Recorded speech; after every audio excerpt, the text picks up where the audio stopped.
Bismillahirrahmanirrahim. Assalamualaikum warahmatullahi wabarakatuh. Perkenalkan, nama saya Nur Sema, MPM 1940606007. Di sini saya akan menjelaskan konsep permasalahan dalam belajar. Pengertian belajar. Belajar adalah perubahan serta peningkatan kualitas dan kuantitas tingkah laku seseorang yang relatif menerap di berbagai bidang yang terjadi akibat melakukan interaksi terus-menerus dengan lingkungannya yang melibatkan proses kognitif. Menurut para ahli, menurut Getny, belajar adalah suatu organisasi berubah perilakunya sebagai akibat pengalaman.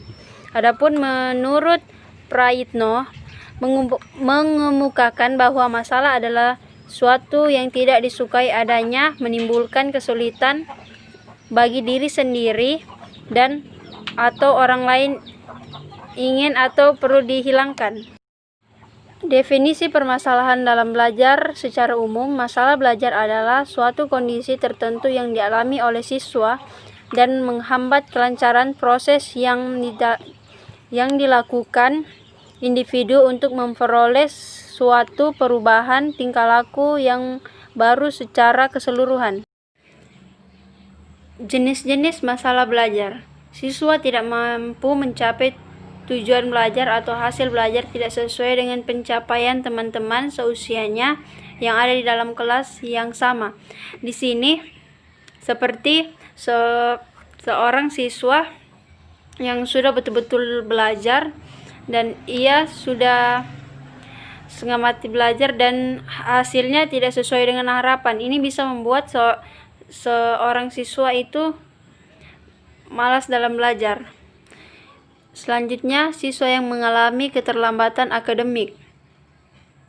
Di sini, siswa yang diperkirakan memiliki inteligensi yang cukup tinggi tetapi tidak menggunakan kemampuannya secara optimal.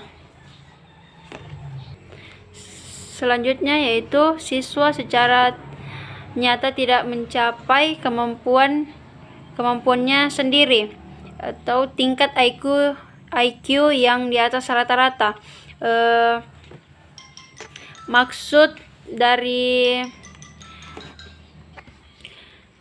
Maksudnya yaitu siswa yang memiliki inteligensi rata-rata di atas rata-rata normal tetapi tidak mencapai tujuan belajar yang optimal. Misalnya KKM pada mata pelajaran A sebanyak 65, kemudian nilai yang dicapainya 70, padahal seharusnya dengan tingkat inteligensi seperti itu yang bersangkutan bisa mendapat nilai minimal 80 bahkan lebih. Selanjutnya yaitu siswa yang sangat terlambat dalam belajar, yaitu keadaan siswa yang memiliki bakat akademik yang kurang memadai dan perlu ditimbangkan untuk mendapatkan pendidikan atau pengajaran khusus. Selanjutnya yaitu siswa yang kekurangan motivasi dalam belajar, yaitu di sini keadaan atau kondisi siswa yang kurang bersemangat dalam belajar seperti jera dan bermalas-malasan. Selanjutnya yaitu siswa yang bersikap dan memiliki kebiasaan buruk dalam belajar, yaitu kondisi siswa yang kegiatannya atau perbuatan belajarnya sehari-hari antagonistik dengan seharusnya, seperti yang suka menunda-nunda tugas, mengulur-ngulur waktu, membenci guru, tidak mau bertanya untuk hal yang tidak diketahui dan sebagainya. Selanjutnya siswa yang sering tidak mengikuti proses belajar mengajar di kelas. Maksudnya di sini yaitu siswa yang sering tidak hadir untuk atau menderita sakit dalam jangka waktu yang cukup lama sehingga kehilangan sebagian besar kegiatan belajarnya. Yang selanjutnya, siswa mengalami penyimpangan perilaku, kurangnya tata krama dalam hubungan internasional. Di sini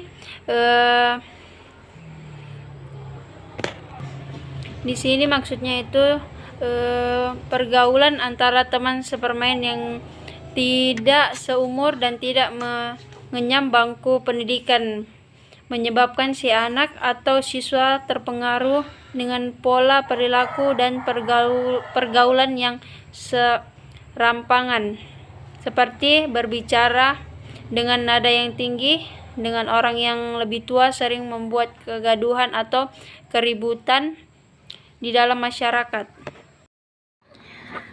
Faktor-faktor penyebab masalah belajar. Faktor-faktor ini terbagi menjadi dua, yaitu faktor eksternal dan faktor internal. Yang pertama adalah faktor internal, terbagi menjadi dua, yaitu faktor fisiologis, yaitu kondisi siswa sedang sakit atau kurang sehat dan adanya kelemahan atau cacat tubuh.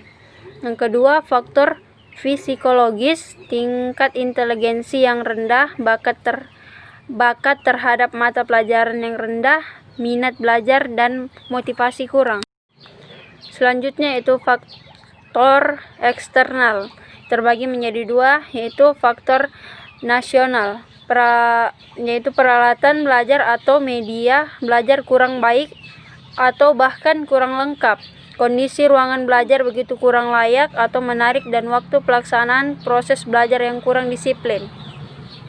Selanjutnya itu faktor sosial, manusia, sekolah, teman bermain, dan lingkungan masyarakat. Langkah-langkah penanganan masalah belajar, yaitu yang pertama, pemerintah. Dalam hal ini, peran pemerintah adalah menciptakan motivasi belajar siswa. Yang kedua, guru. Dalam hal ini, guru memiliki kapasitas dan peran yang besar dalam motivasi siswa.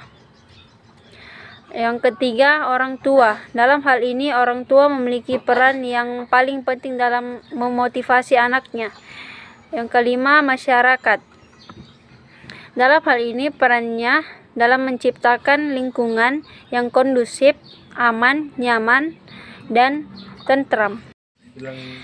Kesimpulan, dapat disimpulkan bahwa permasalahan dalam belajar itu bukan hanya dari faktor internal, melainkan faktor eksternal juga. Di sini dilihat bahwa minat belajar anak itu tergantung dari keadaan dan situasi sekitarnya, mau menerima atau tidak menerima. Sekian yang dapat saya sampaikan, kurang dan lebihnya mohon dimaafkan karena di sini saya masih belajar. Wabillahi taufik wal hidayah. Wassalamualaikum warahmatullahi wabarakatuh.